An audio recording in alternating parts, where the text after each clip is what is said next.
Assalamualaikum warahmatullahi wabarakatuh. Saya Ulis Andri Agustin dengan NIM 0203241118. Saya akan menjelaskan materi mengenai syarikoh dan juga hirobah, yaitu tentang pencurian dan juga perampokan.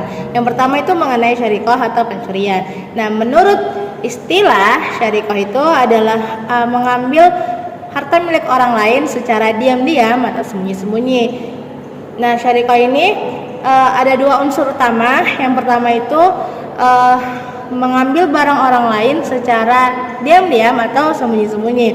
Nah, untuk unsur yang pertama ini terbagi menjadi 5. Yang pertama, barang yang diambil itu harus harta yang berharga, yang harta lah intinya. Yang kedua, barang yang diambil itu harus mal mutaqawim. Mal mutaqawim itu apa? Mal mutaqawim itu barang yang bernilai menurut syara.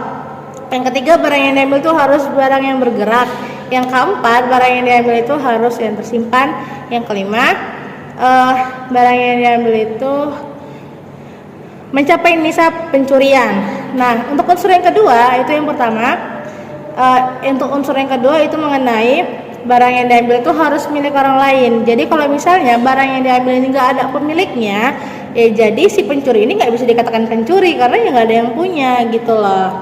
Terus si pencuri ini itu tuh nggak bisa dikenakan had apabila barang yang diambilnya ini tuh kepunyaan bersama, milik bersama. Jadi hal ini tuh disebut dengan syubhat maksudnya. Terus yang ketiga niat untuk melawan hukum.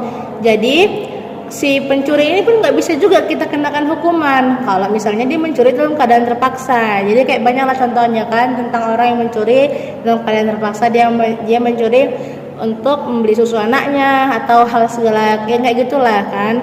Tapi pun kadang yang kayak gitu pun kena hukuman juga gitu. Terus yang kedua itu mengenai hirobah atau perampokan. Nah, perampokan ini secara istilah itu berarti sekelompok orang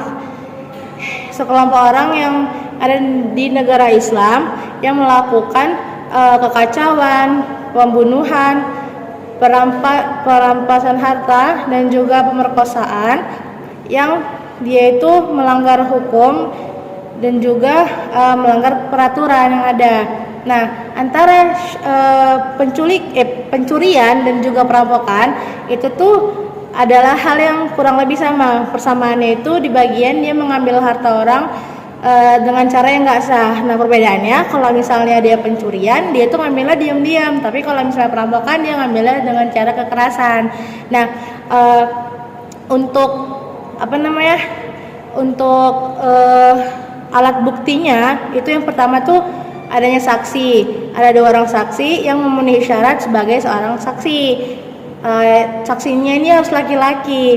Terus yang kedua itu tuh pengakuan dari si pelakunya sendiri. Nah, untuk hukumannya ini itu tuh hukuman mati, hukuman salib, terus juga potong tangan, potong kaki secara menyilang dan juga diasingkan gitu. Untuk hukuman pencurian tadi itu tuh antara mengganti kerugian dan juga dikenai hukuman potong tangan. Sekian dari saya. Kalau ada kesalahan kata saya mohon maaf. Wassalamualaikum warahmatullahi wabarakatuh.